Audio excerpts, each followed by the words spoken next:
एक आखिरी सवाल आशीष, क्योंकि आप म्यूचुअल फंड इंडस्ट्री से जुड़े हैं तो ये कैसे नहीं पूछ सकता, और कई सालों में हमने बहुत इंटरव्यू किए और ये सारे सवाल इन्वेस्टमेंट कैसे करें ये सब इस पर हम बहुत चर्चा कर चुके हैं। आप की एक जो बहुत बड़ी एडवांटेज है कि आपने इस देश भर में ट्रैवल किया है और मेरे ख्याल से हज़ारों से ऊपर इन्वेस्टर कैंप्स आपने एड्रेस किए होंगे लोगों के अपनी जर्नी में। 25 साल में बहुत काम किया म्यूचुअल फंड इंडस्ट्री ने, रेगुलेटर ने। लेकिन आज भी अगर पूरे देश को देखें 140 करोड़ लोगों को, तो हम 5% भी कवर नहीं किए। बिल्कुल। मैं छोटे शहरों के लोगों की बात कर रहा हूँ कि एस्पिरेशन लेवल उनके बहुत ज़्यादा है और अच्छा कर रहे हैं।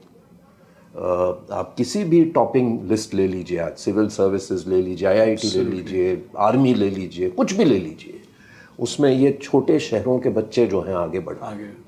इनको आप क्या शिक्षा देंगे, क्या एक एडवाइस देंगे इन्वेस्टमेंट के बारे में कि कैसे ये कम उम्र में अगर शुरू करें तो जो भी इनकी प्रीवियस जनरेशन्स ने झेला है वो उनको नहीं झेलना पड़ेगा। आई थिंक इन्वेस्टमेंट का एक ही रूल एक ही है कि भाई कहाँ से स्टार्ट करना है वो आपको अगर नहीं भी पता है तो आप इंडेक्स फंड ले लीजिए, कोई सा भी डाइवर्सिफाइड म्यूचुअल फंड ले लीजिए। I think actually most important क्या है, स्टार्ट करना बहुत ज़रूरी है। क्योंकि जैसे मैं आपको बताता हूँ कि एक ही चीज़ आप वापस नहीं ले सकते, वो है टाइम। अगर आप देखिए पूरे 1991 में मैंने बोला कि लिबरलाइजेशन हुआ हमारे मार्केट का और इकोनॉमी का, तब से लेकर के अब तक सेंसेक्स का कंपाउंडिंग रेट है 12%। इसका क्या मतलब है कि भाई हर 6 साल में पैसा डबल हुआ है इंडेक्स में। और अगर म्यूचुअल फंड्स या स्टॉक्स लेते तो शायद कम ज़्यादा होता, लेकिन इंडेक्स में तो हर 6 साल में पैसा डबल हुआ है। तो जाहिर सी बात है कि भाई अगर आप 6 साल लेट चालू करते हैं तो आप समझ सकते हैं कितना नुकसान हुआ आपका। अगर आप 10 साल लेट करते हैं तो आप समझ सकते हैं कितना नुकसान हुआ। अगर 6 साल पहले आपने लाख रुपए बचाया होता तो आज वो 2 लाख होता। अगर 6 साल पहले आपने 10 लाख बचाया होता तो आज वो 20 लाख होता। अब स्टार्ट ही आज करेंगे तो आप सोचिए कितना बड़ा नुकसान। तो आई थिंक किसी भी तरीके से जहां आँख खुली वहां सवेरा, तो जल्दी स्टार्ट करना बहुत ज़रूरी है। और दूसरा चीज़ ये है कि कोई भी चीज़ में जो हमको रिटर्न दे रही है उसको डिस्टर्ब नहीं करें। देखिए क्या होता है कि जैसे हम लोग एक सिंपल चीज़ है, अगर आप सिनेमा हॉल में टिकट लेने जाते हैं तो आप एक लाइन में खड़े हैं, वो हमेशा ऐसा होता है कि भाई आप जिस लाइन में खड़े हैं दूसरा लाइन उससे आगे, फिर आप इस लाइन में आते हैं, फिर वो लाइन आगे चलता है। तो ये इन्वेस्टमेंट में बहुत ज़्यादा होता है। सो आई थिंक जल्दी स्टार्ट करें और लंबे अरसे के लिए कंसिस्टेंटली डिसिप्लिन के साथ डटे रहे और एंड डोंट मंकी अराउंड, मतलब यहाँ से वहाँ, वहाँ से यहाँ अगर नहीं करेंगे तो I think that is the best. और लास्ट थिंग मैं आपको बोलूँगा कि जैसे दुनिया के सबसे सक्सेसफुल और सबसे फेमस इन्वेस्टर है मिस्टर वॉरेन बफेट। अब मिस्टर बफेट को जब भी पूछा जाता है कि mister Buffett what is the secret of your success, आप जानते हैं ये डायरेक्टली इनडायरेक्टली क्या बताते हैं? बोलते हैं कि भाई 1930 में अमेरिका में मेरी पैदाइश हुई, वो मेरा सक्सेस का सबसे बड़ा राज है। तो इनका बोलने का क्या मतलब है कि 1930 में ये पैदा हुए अमेरिका में, तो 40s और 50s में इनकी पढ़ाई हुई और 60s 70s और 80s में इनका इन्वेस्टमेंट का करियर बढ़ा। और इनका इन्वेस्टमेंट करियर जब चला तो अमेरिका उस दरमियान में सुपर पावर बन गया।